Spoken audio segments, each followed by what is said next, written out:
देखिए ऐसा है कि गिरी जी उस ज़माने में यहाँ से इलेक्शन जीते थे। ठीक है।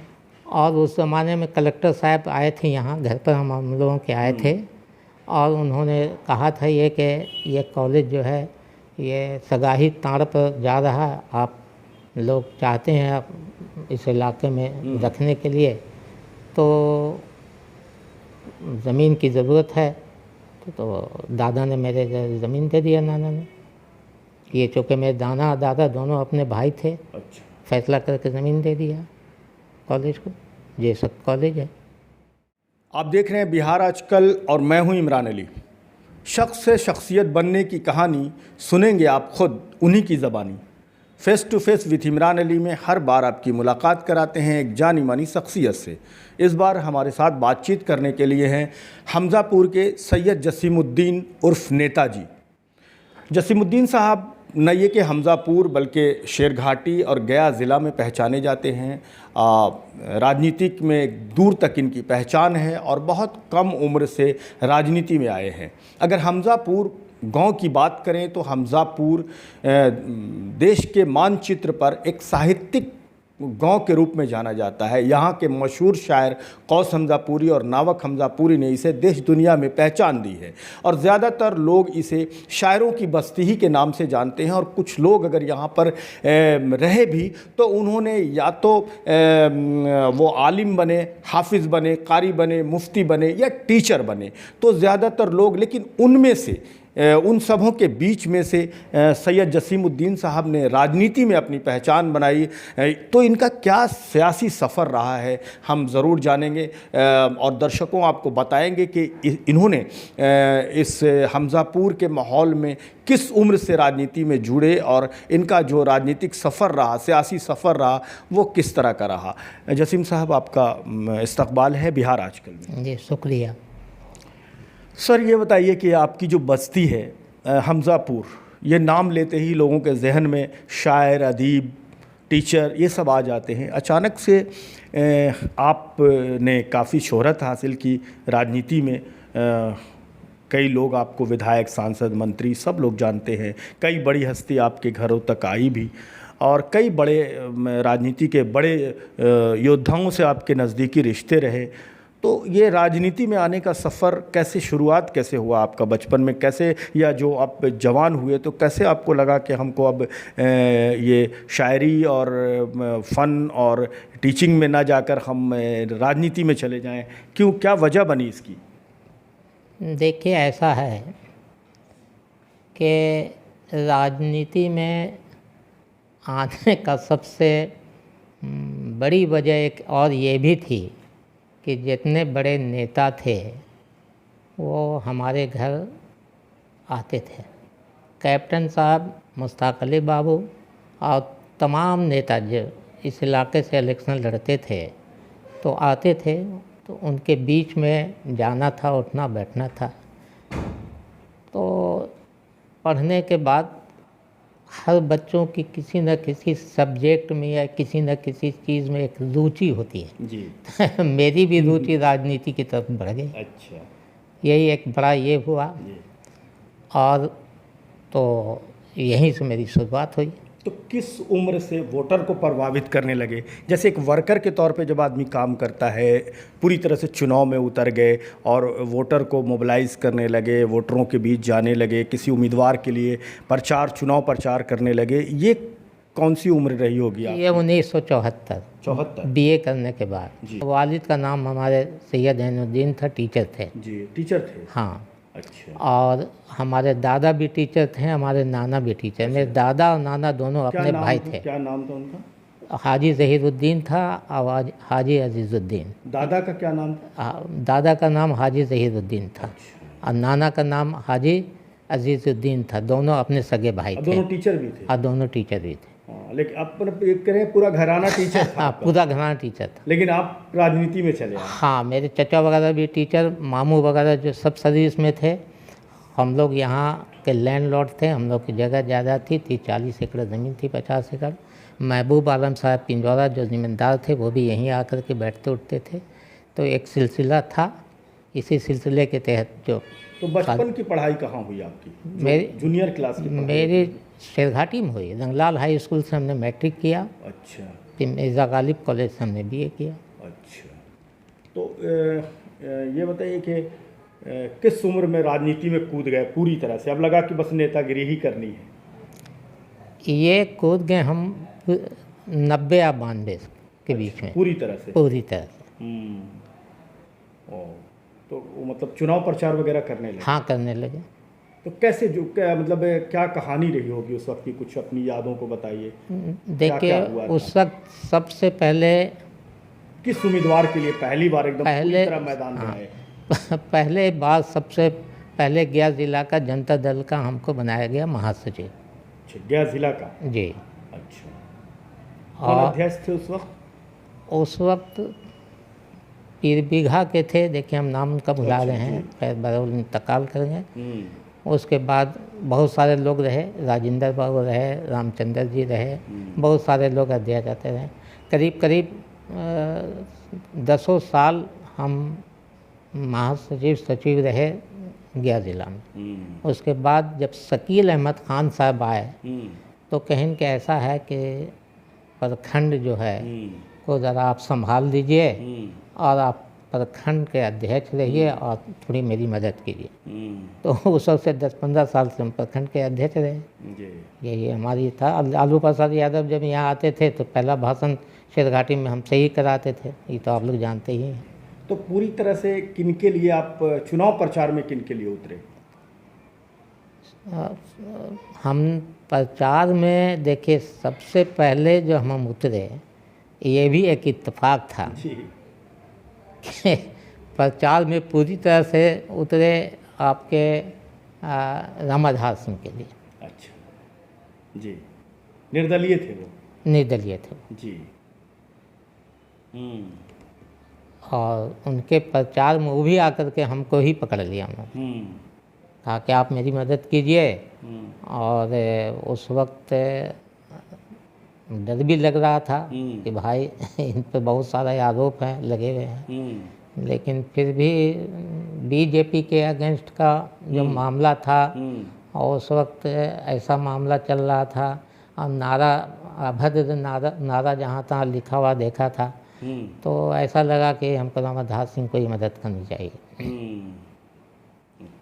यही बात है, यहीं से शुरुआत हमारी हो गई और राजनीति में हम बुरी तरीके से पिल गए और काम करने लगे। सर ये बताइए कि राजनीति में आप आए, राजनीति में रहे, तो एक समाज की भी अपेक्षा होती है, उम्मीदें होती हैं कि आपसे समाज को कुछ मिले, शहर को कुछ मिले, इलाके को कुछ मिले। तो आप राजनीति में रहे तो क्या लगता है आपको कि आपके जो राजनीतिक सफ़र रहा, जो सियासी सफ़र रहा, इसमें समाज को आपसे क्या मिल पाया? देखिए, आप जो सतानंद गिरी कॉलेज देख रहे हैं जी, ये गिरी कॉलेज को ज़मीन दिया गया 3 एकड़ कुछ डिसमिल ज़मीन, जिस पर गिरी कॉलेज है। ये आप लोग की ज़मीन थी? जी, हम लोगों की ज़मीन थी।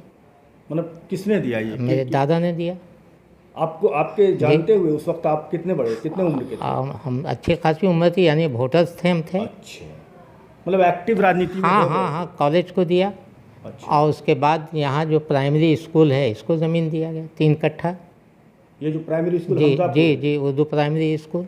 अच्छा, ये दोनों जगह की ज़मीन है आप? जी हाँ। लेकिन ये बातें कभी हिस्ट्री में नहीं आई कि गिरी कॉलेज की ज़मीन आपके दादा ने दिया? देखिए, ऐसा है कि गिरी जी उस ज़माने में यहाँ से इलेक्शन जीते थे। ठीक है। और उस ज़माने में कलेक्टर साहब आए थे यहाँ, घर पर हम लोगों के आए थे और उन्होंने कहा था ये कि ये कॉलेज जो है ये सगाही ताड़ पर जा रहा है, आप लोग चाहते हैं आप इस इलाके में रखने के लिए, तो ज़मीन की ज़रूरत है। तो दादा ने मेरे ज़मीन दे दिया, नाना ने।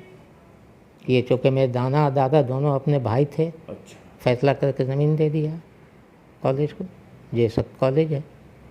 तो ये प्रॉपर्टी अगर मदर डीड देखा जाए तो क्या नाम निकलेगा उसमें?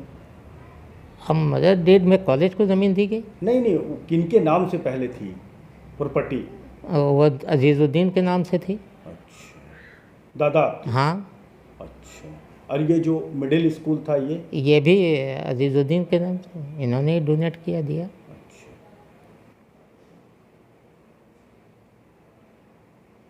ये बताइए कि अब ये जो इलाका रहा है यहाँ शायर बहुत रहे, कौस हमज़ापुरी साहब, नावक हमज़ापुरी साहब और अफसर हमज़ापुरी साहब, आपके रिश्तेदार भी होंगे ये तमाम लोगों में से कुछ लोग। तो कभी आपको ख्वाहिश हुई कि हम भी कुछ शायरी करें, कुछ या कुछ लिख पाए आप? बहुत सारा लिखा हमने। अच्छा। हमने कोरोना पे भी लिखा और अक्सर आप मंच पर भी मेरी शायर व शायरी कुछ ना कुछ सुना होगा। मैंने सियासी तकरीर में हाँ, सियासी तकरीर में भी मेरी ये शायर अच्छा हम अपना शेर बोलते हैं। और अफसर हमज़ापुरी तो हमारे बहनोई हुए जी। नावक हमज़ापुरी हमारे दादा हुए रिश्तेदार। जी जी। तो ऐसा है कि हमने लिखा, कोरोना पे भी हमने लिखा। अच्छा। जैसे हम सफ़र ये भी सफ़र कट जाएगा और रात गुजर जाएगी फिर सवेरा आएगा, सोनी राहें और काली रात थी, ना तो परछाई हमारे साथ थी, पानी मांगता नहीं मिलता मौला ये कैसी रात थी। ये सब हमने लिखा जी। मतलब कुछ लिखते रहे। हाँ, मतलब असर रहा। हाँ, वो हमज़ापुर का। हमज़ापुर का रहा। जी। ये बताइए कि उनके बाद जो पूरी तरह से आप उतरे मैदान में, तो फिर किन किन नेताओं के साथ गुजरा आपका वक्त? हमारा बहुत सारे नेताओं के साथ, जैसे राजेश कुमार एमपी के साथ गुजरा, मुमताज़ अंसारी साहब के साथ गुजरा, उसके बाद भगवती जी के साथ गुजरा, और बहुत सारे नेताओं के साथ गुजरा। विजय मांझी जो हैं इनके साथ भी गुजरा। जी। तो सब तमाम ये लोकसभा चुनाव में? हाँ हाँ। अच्छा। और विधानसभा में भी अनेकों नेता के साथ मेरा हम रहे और काम किया उनके साथ। जी। आपने कई नाम गिनाए कि राजेश कुमार जी के साथ, भगवती देवी जी के साथ, अभी हाल में विजय मांझी जो सांसद हुए। गुरुआ में भी आप जब कम उम्री थी आपकी तो आपने कैप्टन शाहजहां साहब का नाम लिया, और एक भदिया के जो क्या नाम है उनका, मुश्ताक अली खान साहब, मुश्ताक अली साहब। फिर यहाँ से कई लोग रहे गुरुआ में उनके बाद भी। इन तमाम लोगों को आपने देखा करीब से। कैसा लगता है कि बिल्कुल समाज से जुड़ाव रखने वाले, लोगों से जुड़ाव रखने वाले, उनके अंदर एक बेचैनी हो कि लोगों के लिए कुछ काम करें, कुछ यादें रहें हमारे काम की।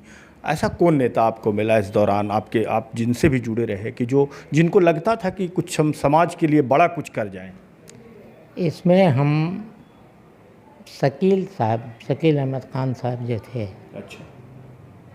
वो उनको ज़्यादा हम पसंद करते हैं। उसके बाद राजेश कुमार को।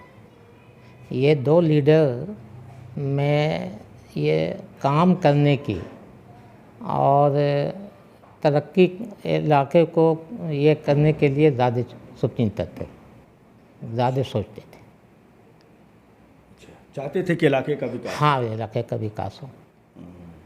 क्या इन लोगों के लिए, अगर इन लोगों का कुछ काम किया हुआ, हम अगर आपसे सवाल पूछें अपने दर्शकों के लिए, तो क्या बताएंगे कि इन लोगों ने क्या कुछ किया इलाके के लिए? देखिए, शकील साहब कॉलेज को बड़ा एक बिल्डिंग दिए। अच्छा। जो अभी साइंस ये चल रहा है, हर स्कूल को गुरुआ विधानसभा में बिल्डिंग दिया उन्होंने, रोड दिया। और दूसरी शेरघाटी में चूँकि ग्रिड जो सब स्टेशन है, उस ज़माने में शकील साहब ही का देन था जो शेरघाटी को दिया। बिजली की बड़ी समस्या थी यहाँ। जी, बिजली की समस्या थी जी। जो करीब 60-70 करोड़ या 80 करोड़ के लागत से इन्होंने किया था। अच्छा। तो ये तो है।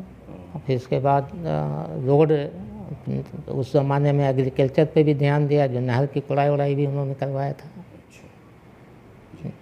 फिर हर हाई स्कूल को उन्होंने बिल्डिंग दिया, गुरुआ में भी बड़ी शानदार बिल्डिंग दिया। आपको कभी तमन्ना हुई कि हम भी विधायक बनते? कोई रास्ते ऐसे हमवार हुए? आप एक मर्तबा आपने नॉमिनेशन भी किया था, तो ये ख्वाब अधूरा रह गया, इसकी वजह क्या रही? देखिए, राजेश कुमार हमको बुलाए थे, ये सच है। और कि आप चलिए, हम लालू प्रसाद यादव जी को कहेंगे, और कहने के बाद आप यहाँ गुरुआ से इलेक्शन लड़िए। लेकिन हम इनकार कर दिया था, हमको इलेक्शन नहीं लड़ना। उसी वक्त मसूद साहब को टिकट मिला था क्या? जी, उसी वक्त मसूद आलम साहब को टिकट मिला था। अच्छा। तो वो क्यों चुनाव हार गए थे? क्या देखिए, हालात रहे थे? चुनाव हारने की वजह उनके जो था हार्ड कोर लोग थे, वो दुष्ट प्रचार ज़्यादा फैला दिए थे, जिसकी वजह से उनकी हार हो। वो ये कहने लगे कि मसूद आलम साहब अगर इलेक्शन जीतेंगे तो मुसलमानों की रंगदारी जो है चिरघाटी में ज़्यादा हो जाएगी। दुष्प्रचार में कर करके फैला दिया था, यही वजह थी हारने की। वैसे तो ज़्यादातर नेता पार्टी में इधर से उधर होते हैं, राजनीति में वही होता है। आप भी राजद में थे, फिर जदयू में गए, फिर उसके बाद आपने जदयू छोड़ दिया, तो ये सब कुछ बीच में परिवर्तन आता गया। क्या कारण रहा कि आप भी पार्टी में आए और पार्टी छोड़ा और फिर पार्टी में आए? ये सब कुछ क्यों चलता रहा, वजह क्या रही? देखिए, ऐसा है कि हम लंबे अरसे से राजद में रहे। अच्छा। कांग्रेस को जब छोड़ा था तो लंबे अरसे तक हम राजद में रहे, और राजद में हम रहे तो हमको कुछ ऐसा एहसास हुआ कि सब हो, सब ठीक है, लेकिन बड़े लीडर जो है जैसे लालू प्रसाद यादव या उनके और लड़का आए तो डोभी आए, तो यहाँ मेरे घर पर नहीं आए उनके बेटा। तो हमको कुछ ऐसा लगा कि इतना संघर्ष करने के बाद और इतना आंदोलन किया और राजद को आगे बढ़ाया, इतना रैली कराया, और उस आदमी की इस रोड से गुजर रहे हैं 2 मिनट के लिए, ये घर पर मेरे नहीं आ सकते हैं, ये मेरे स्वाभिमान को टकरा गया। हाँ, ये जहन में हमारे बात रहती थी। भले ही लालू प्रसाद यादव आए, यहाँ आने के बाद जो है सो हमसे भाषण करवाते थे और होता था भाषण, तो वो अलग सी बात हो गई। तो यहीं पर थोड़ा हमको ये लगा कि साहब, और लालू प्रसाद यादव एक बार बोले भी मंच पर कि देखिए ऐसा है कि फिर बहुत अच्छा भाषण आप करते हैं, लेकिन टिकट मांगने के लिए मत आइएगा, वो आपकी उम्र काफ़ी हो गई है। तो हमने उनको जवाब दिया था कि आपसे हमारी उम्र 5 साल जो है कम ही है। हम हंस के बोले थे।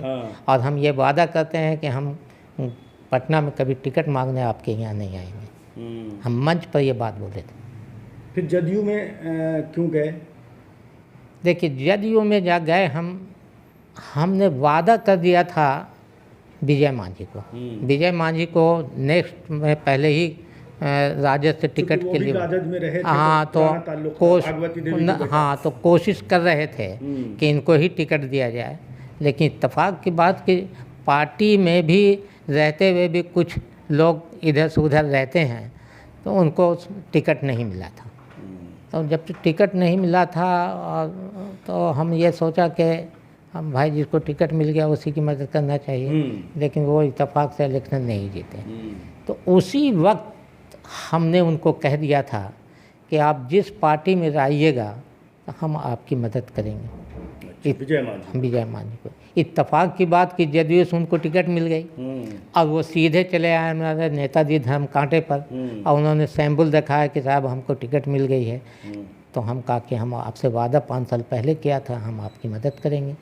तो कहा कि मदद ही नहीं बल्कि आपको मेरा प्रस्तावक भी बनना होगा। तो हम कहा कि हम इसके लिए पार्टी छोड़ने के लिए तैयार हैं, आपका प्रस्तावक ही बनेंगे।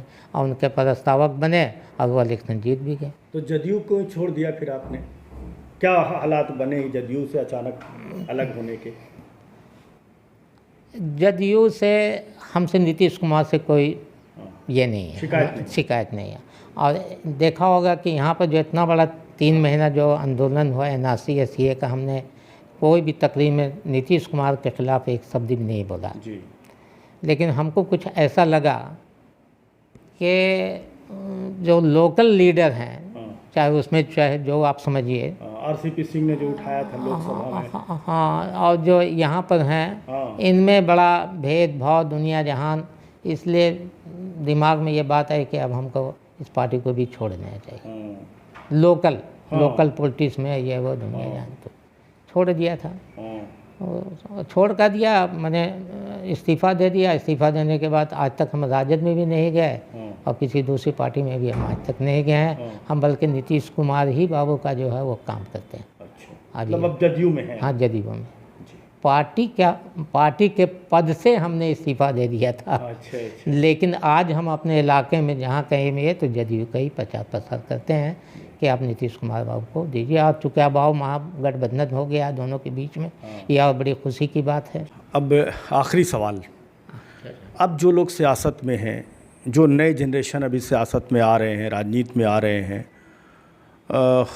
उनके लिए क्या मैसेज होगा आपका? उन्हें किस तरह से समाज का काम करना चाहिए, किस तरह से अपनी पहचान बनानी चाहिए, और उनको सियासत में या राजनीति में किस तरह कदम आगे बढ़ाना चाहिए? क्या आपका जो अनुभव है? देखिए, सबसे पहली बात यह है कि मेल मिलाप, भाईचारगी, ये सियासत की पहली सीढ़ी है। चाहे वो किसी भी पार्टी में रहता हो, उससे कोई मतलब नहीं है। लेकिन आज के जो नेता हैं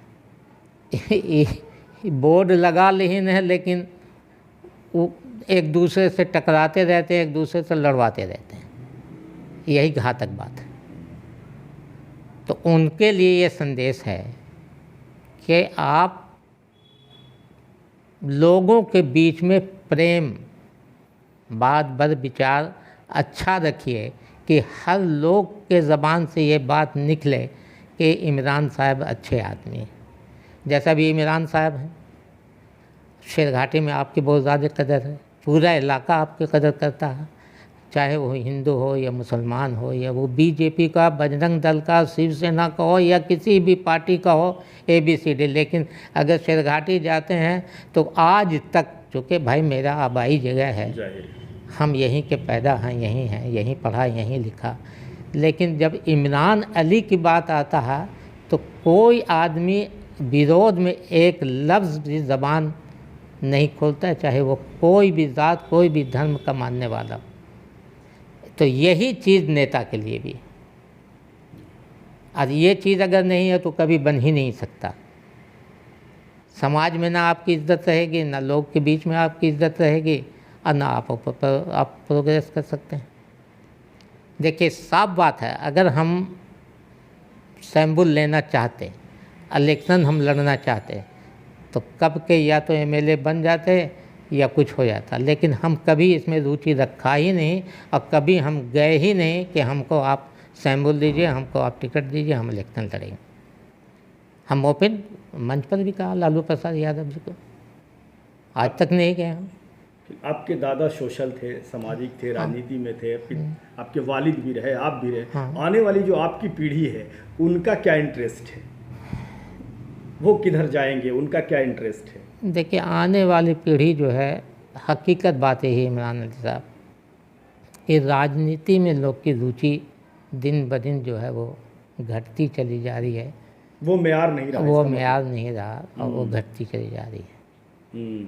अब ये लोग, आज का जनरेशन जो है वो इसके तरफ अब ज़्यादा नहीं देखता। अब अपना कमाने खाने में, अपना बिजनेस में, या फिर पढ़ाई करके आगे बढ़ने के लिए अब ये सब चीज़ें हैं। जी जी जी, ठीक है सर, बहुत बहुत शुक्रिया हमसे बात करने के लिए। शुक्रिया जी। आप। तो व्यूअर्स, ये थे सैयद जसीमुद्दीन साहब, नेताजी के नाम से मशहूर हैं। हमज़ापुर आज इनके आवास पर आज मिलने आए थे और जानने आए थे इनके सियासी सफ़र को। आपने सुना बहुत सारी चीज़ें, ये कम उम्री से ही राजनीति में आए और कई बड़े नेता इनके घर में आए हैं, कई बड़े नेताओं से इनके रिश्ते रहे, और कई सारी चीज़ें हमारे दर्शकों को इन्होंने बताया जो अनसुनी कहानी थी। बहुत सारी चीज़ें जो लोग जानते नहीं थे, वो सारी बातें इन्होंने बताई। व्यूअर्स, फिर आपकी मुलाकात कराएंगे अगले एपिसोड में किसी अलग शख्सियत से। बहुत बहुत शुक्रिया हमसे जुड़ने के लिए।